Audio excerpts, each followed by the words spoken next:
युवान एक SME type 1 बीमारी का शिकार है। इसका इलाज बहुत महंगा है। मैंने अपनी तरफ से डोनेट कर दिया है। आप भी, आपसे जो बन पाए डोनेट कीजिए एंड सेव युवान।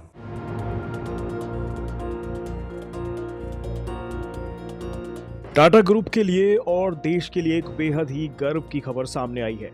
हारून रिपोर्ट एंड एडल गिव फाउंडेशन की ओर से एक रिपोर्ट सामने आई है।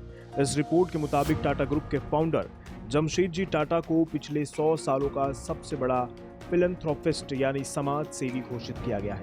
ऐसा इसलिए क्योंकि जमशेद जी ने जो कुछ भी अपने समय में किया वो आज तक भी दुनिया का कोई अमीर इंसान नहीं कर पाया।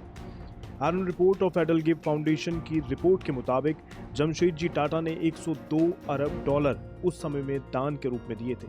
वर्तमान वैल्यू के हिसाब से ये 7 लाख करोड़ से ज्यादा का दान हुआ। टाटा ग्रुप के फाउंडर जमशेदजी टाटा ने अपनी 2/3 दौलत ट्रस्ट के नाम कर दी थी।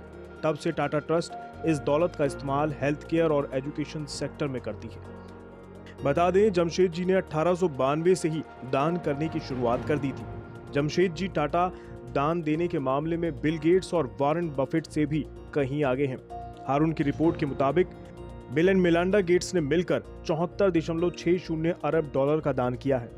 वहीं वॉरेन बफे ने 37.4 अरब डॉलर का दान किया है। इसके अलावा जॉर्ज सोरोस अब तक 34.8 अरब डॉलर दान कर चुके हैं। जॉन डी रॉकफेलर 26.8 अरब डॉलर का दान कर चुके हैं। इस लिस्ट में एक और इंडियन का नाम शामिल है, वो है अजीम प्रेमजी। अजीम प्रेमजी ने भी अब तक करीब 22 अरब डॉलर दान कर दिए हैं।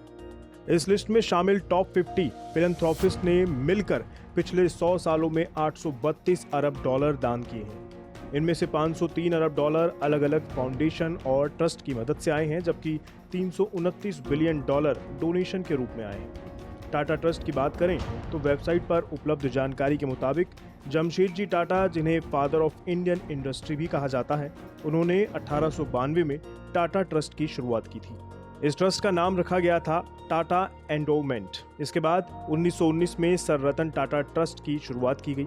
फिर 1932 में सर दोराबजी टाटा ट्रस्ट की स्थापना की गई। इसके बाद 1944 में जेआरडी टाटा ट्रस्ट की स्थापना की गई। फिर जमशेदजी टाटा की याद में 1974 में जमशेदजी टाटा ट्रस्ट की स्थापना की गई और अब 2008 में खुद रतन टाटा ने Tata education and development trust की स्थापना की थी। आज टाटा ग्रुप का कारोबार नमक से लेकर सॉफ्टवेयर की दुनिया तक फैला हुआ है। टाटा ग्रुप की जितनी तारीफ की जाए कम है। दुनिया का बड़े से बड़ा बिलियनियर और बड़े से बड़ा एम्पायर टाटा की बराबरी कभी नहीं कर सकता। आज अगर टाटा ग्रुप बिलियनियर्स की रेस में शामिल नहीं है या रतन टाटा जी देश और दुनिया के अरबपतियों की सूची में नहीं आते, तो सिर्फ इसलिए क्योंकि टाटा ग्रुप देश को समर्पित है।